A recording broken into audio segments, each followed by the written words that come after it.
Hello friends, welcome back to my channel. ഇന്ന് ഞാൻ വന്നിട്ടുള്ളത് ക്രിസ്മസ് സ്പെഷ്യലായിട്ട് പ്ലം കേക്കിൻ്റെ റെസിപ്പി ആയിട്ടാണ്. ഇതിനു മുമ്പും നമ്മുടെ ചാനലിൽ പ്ലം കേക്കിൻ്റെ റെസിപ്പി ഷെയർ ചെയ്തിട്ടുണ്ടായിരുന്നു. അപ്പോൾ ഇത് കുറച്ചുകൂടി മോയിസ്റ്റ് ആയിട്ടുള്ള നല്ല ടേസ്റ്റി ആയിട്ടുള്ള പ്ലം കേക്കാണ്. വീഡിയോയിലേക്ക് പോകുന്നതിന് മുമ്പ് നിങ്ങൾ ഈ ചാനൽ ഇതുവരെ സബ്സ്ക്രൈബ് ചെയ്തിട്ടില്ലെങ്കിൽ ഒന്ന് സബ്സ്ക്രൈബ് ചെയ്തേക്കണം. അപ്പോൾ നമുക്കിത് എങ്ങനെയാണ് ഉണ്ടാക്കുന്നതെന്ന് നോക്കാം. ആദ്യം തന്നെ നമുക്ക് കേക്കിലേക്ക് വേണ്ടിയിട്ടുള്ള കുറച്ച് സ്പൈസസ് ഒക്കെ ഒന്ന് പൊടിച്ചെടുക്കണം. ഞാനിവിടെ ഗ്രാമ്പൂ, ഏലക്ക, കറുവാപ്പട്ട, പിന്നെ ജാതിക്കായ എടുത്തിട്ടുണ്ട്. ഇതെല്ലാം കൂടി ആദ്യം ചെറുതായിട്ടൊന്ന് ചൂടാക്കി എടുത്തതിന് ശേഷം നമുക്കൊന്ന് പൊടിച്ചെടുക്കണം.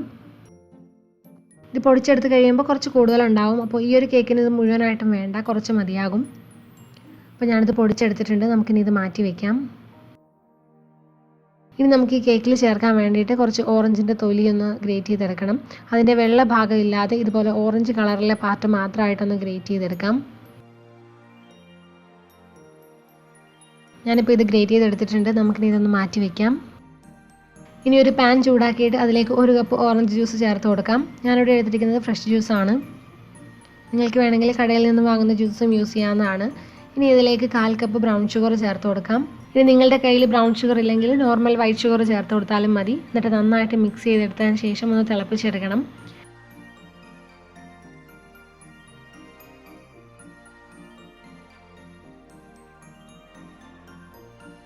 കുറച്ച് സമയം കൂടി ഈ ഓറഞ്ച് ജ്യൂസ് ഒന്ന് തിളപ്പിച്ചെടുക്കണം. നല്ല തിക്കായി വരുന്നവരെ തിളപ്പിച്ചെടുക്കാം.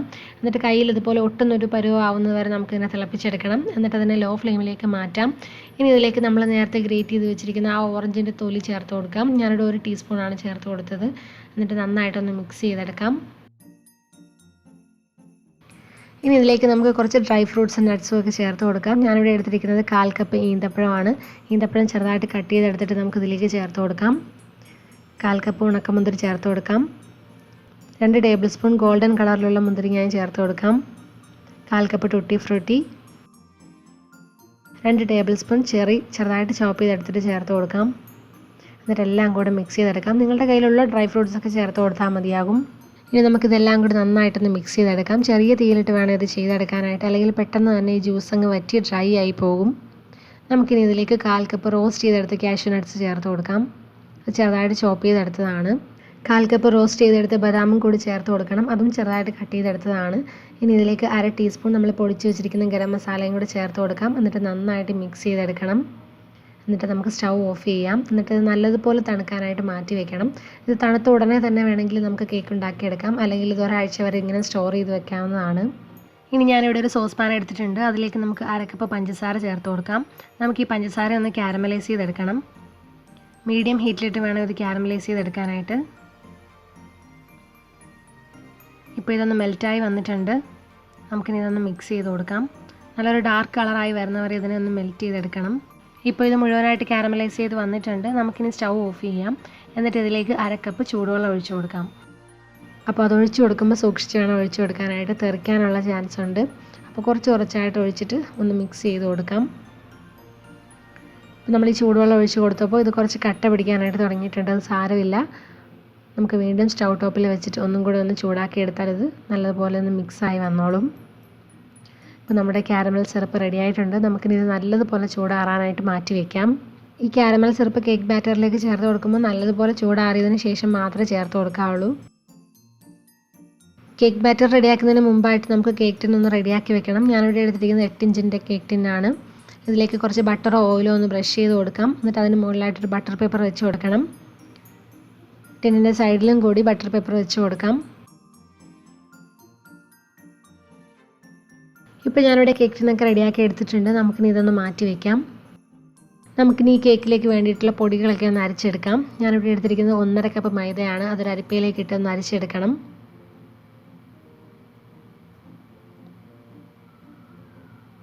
ഇനി ഇതിൻ്റെ കൂടെ തന്നെ 1/2 ടേബിൾ സ്പൂൺ ബേക്കിംഗ് പൗഡർ ചേർത്ത് കൊടുക്കണം. സ്പൈസസ് ഒക്കെ പൊടിച്ചെടുത്തത് 1/2 ടീസ്പൂണും കൂടി ചേർത്ത് കൊടുക്കാം. 1/4 ടീസ്പൂൺ ഉപ്പും കൂടി ചേർത്തിട്ട് നന്നായിട്ട് ഇതൊന്ന് അരിച്ചെടുക്കണം. നമ്മളിതിലേക്ക് ബേക്കിംഗ് സോഡ ചേർത്ത് കൊടുക്കുന്നില്ല. അപ്പോൾ ഞാനിത് നല്ലതുപോലെ ഒന്ന് അരിച്ചെടുത്തിട്ടുണ്ട്. നമുക്കിനി ഇത് ചെറുതായിട്ടൊന്ന് മിക്സ് ചെയ്തെടുക്കാം. എന്നിട്ട് നമുക്കിതൊന്ന് മാറ്റി വയ്ക്കാം. ഈ ഒരു സമയത്ത് ഓവൻ ഒന്ന് പ്രീ ഹീറ്റ് ചെയ്യാനായിട്ട് വെക്കണം. 180 ഡിഗ്രി സെൽഷ്യസിലാണ് പ്രീ ഹീറ്റ് ചെയ്തെടുക്കേണ്ടത്. ഇനി വലിയൊരു ബൗൾ എടുത്തിട്ട് അതിലേക്ക് 1/2 കപ്പ് ബട്ടറോ മാർജറിനോ ചേർത്ത് കൊടുക്കാം. ഞാനിവിടെ മാർജറിനാണ് ചേർത്ത് കൊടുത്തേക്കുന്നത്. ഇനി ഇതിലേക്ക് 1/2 കപ്പ് പൊടിച്ചെടുത്ത പഞ്ചസാരയും കൂടി ചേർത്തിട്ട് നന്നായിട്ട് മിക്സ് ചെയ്തെടുക്കാം. ആദ്യം ഒരു സ്പാച്ചില വെച്ചിട്ടൊന്ന് മിക്സ് ചെയ്തെടുക്കണം. നമ്മൾ എടുക്കുന്ന ബട്ടറും മാർജറീനും ഒക്കെ റൂം ടെമ്പറേച്ചറുള്ളതായിരിക്കണം. ഞാനിപ്പോൾ ഇതൊരു സ്പാച്ചില വെച്ചിട്ട് നന്നായിട്ടൊന്ന് മിക്സ് ചെയ്തെടുത്തിട്ടുണ്ട്. നമുക്കിനി ഇതൊരു ബീറ്റർ വെച്ചിട്ട് നല്ലതുപോലെ ഒന്ന് ബീറ്റ് ചെയ്തെടുക്കാം. നല്ല സോഫ്റ്റായിട്ട് വന്നിട്ടുണ്ട്. നന്നായിട്ട് ഞാൻ ബീറ്റ് ചെയ്തെടുത്തിട്ടുണ്ട്. ഇനി ഇതിലേക്ക് നമുക്ക് 3 കോഴിമുട്ട ചേർത്ത് കൊടുക്കാം. റൂം ടെമ്പറേച്ചറുള്ള മുട്ടയായിരിക്കാനായിട്ട് പ്രത്യേകം ശ്രദ്ധിക്കണം. ഓരോ മുട്ട വീതം ചേർത്തിട്ട് നന്നായിട്ട് ബീറ്റ് ചെയ്തെടുക്കാം. മുട്ട ചേർത്ത് ബീറ്റ് ചെയ്യുന്ന സമയത്ത് ഇതുപോലെ പിരിഞ്ഞതുപോലെ തോന്നും. അത് മാർജറീൻ ചേർത്തുകൊണ്ടാണ്. ബട്ടർ ചേർത്ത് ബീറ്റ് ചെയ്യുമ്പോൾ ഇതുപോലെ വരില്ല. പിന്നെ റൂം ടെമ്പറേച്ചറുള്ള ബട്ടർ അല്ല യൂസ് ചെയ്യുന്നതെങ്കിലും ഇതുപോലെ ചിലപ്പോൾ പിരിഞ്ഞതുപോലെയൊക്കെ തോന്നും. അത് സാരമില്ല, ഫ്ലോറൊക്കെ ചേർത്ത് മിക്സ് ചെയ്ത് വരുമ്പോൾ ശരിയായിക്കോളും.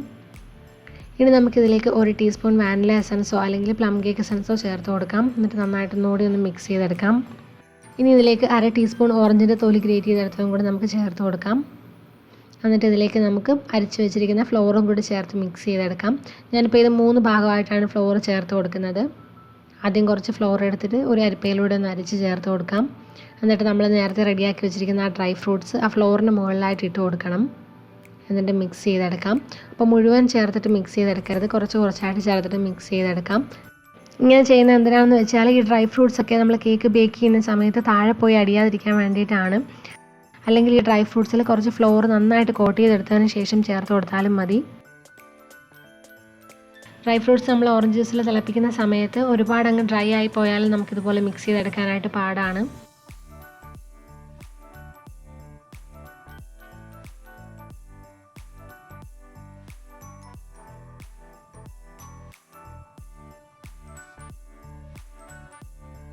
ഞാനിപ്പോൾ ഇതിലേക്ക് മുഴുവൻ ഫ്ലോറും ഡ്രൈ ഫ്രൂട്ട്സും ചേർത്ത് കൊടുത്തിട്ടുണ്ട്. നന്നായിട്ടൊന്നുകൂടി മിക്സ് ചെയ്തെടുക്കാം. നമുക്കിനി ഇതിലേക്ക് കാരമൽ സിറപ്പും ചേർത്ത് കൊടുക്കാനുള്ളതാണ്. ഇനി നമുക്കിതിലേക്ക് 1/2 കപ്പ് കാരമൽ സിറപ്പ് ചേർത്ത് കൊടുക്കാം. അപ്പോൾ കാരമൽ സിറപ്പിന് നല്ല കളറുണ്ടെങ്കിൽ കേക്കിന് അതുപോലെ നല്ല ഡാർക്ക് കളർ കിട്ടും. അതുപോലെ തന്നെ ഈ സിറപ്പിന് ഒട്ടും ചൂടുണ്ടാവാനും പാടില്ല. കുറച്ചായിട്ട് ചേർത്തിട്ട് നന്നായിട്ട് മിക്സ് ചെയ്തെടുക്കാം.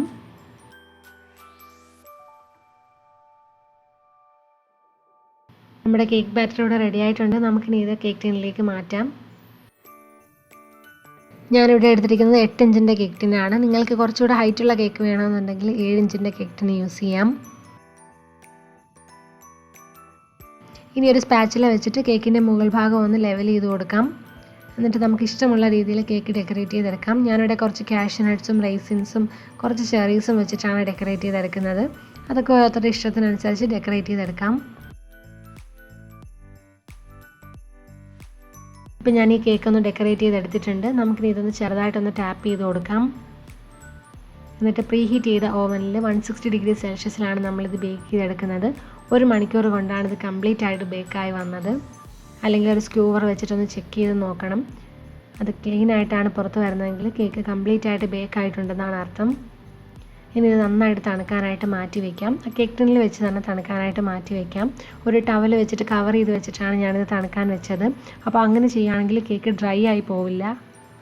നമുക്കിനി ഇതൊരു പ്ലേറ്റിലേക്ക് മാറ്റാം. ഇപ്പോൾ നന്നായിട്ട് തണുത്ത് വന്നിട്ടുണ്ട്. അതിൻ്റെ സൈഡിലുള്ള ബട്ടർ പേപ്പറൊക്കെ നമുക്കൊന്ന് മാറ്റി കൊടുക്കാം. ഇനി ഈ കേക്ക് ഉണ്ടാക്കിയ അതേ ദിവസം തന്നെ കട്ട് ചെയ്യരുത്. ഒരു ദിവസമെങ്കിലും അതിനൊന്ന് മാറ്റി വയ്ക്കുക, എന്നാലേ നല്ല ടേസ്റ്റ് ഉണ്ടാവുള്ളൂ. നമുക്ക് നല്ലതുപോലെ ചൂടാറിയതിന് ശേഷം ഒരു ഫോയിൽ പേപ്പർ വെച്ചിട്ട് നന്നായിട്ട് കവർ ചെയ്ത് വെക്കാം. എന്നിട്ട് പിറ്റേ ദിവസമാണ് ഞാനിത് കട്ട് ചെയ്തെടുത്തത്. നല്ല മോയിസ്റ്റ് ആയിട്ടുള്ള കേക്കാണ്. തൊട്ട് നോക്കിയാൽ അറിയാം, അതിൻ്റെ ടോപ്പൊന്നും ഒട്ടും കരിഞ്ഞും പോയിട്ടില്ല. നല്ല സോഫ്റ്റ് ആയിട്ടാണ് വന്നിട്ടുള്ളത്. ഇനി ഇതിൻ്റെ താഴെയുള്ള ബട്ടർ പേപ്പറും കൂടെ മാറ്റിയിട്ട് കേക്ക് സ്ലൈസ് ചെയ്തിട്ട് സെർവ് ചെയ്യാം. ഇനി ഈ സെയിം റെസിപ്പി തന്നെ നിങ്ങൾക്ക് ഓവൻ ഇല്ലാതെയും ചെയ്യാവുന്നതാണ്. എന്തെങ്കിലും ഡൗട്ട്സ് ഉണ്ടെങ്കിൽ കമൻസിൽ ചോദിക്കാം. നിങ്ങൾക്ക് എല്ലാവർക്കും ഇന്നത്തെ റെസിപ്പി ഇഷ്ടമായെന്ന് വിചാരിക്കുന്നു. വീഡിയോ ഇഷ്ടമായാൽ ലൈക്ക് ചെയ്യാനും കമൻറ്റ് ചെയ്യാനും ഷെയർ ചെയ്യാനും മറക്കരുത്. അതുപോലെ ചാനൽ ഇതുവരെ സബ്സ്ക്രൈബ് ചെയ്തിട്ടില്ലെങ്കിൽ സബ്സ്ക്രൈബ് ചെയ്യുക. പുതിയൊരു റെസിപ്പിയുമായിട്ട് വീണ്ടും കാണാം. Thank you for watching. By.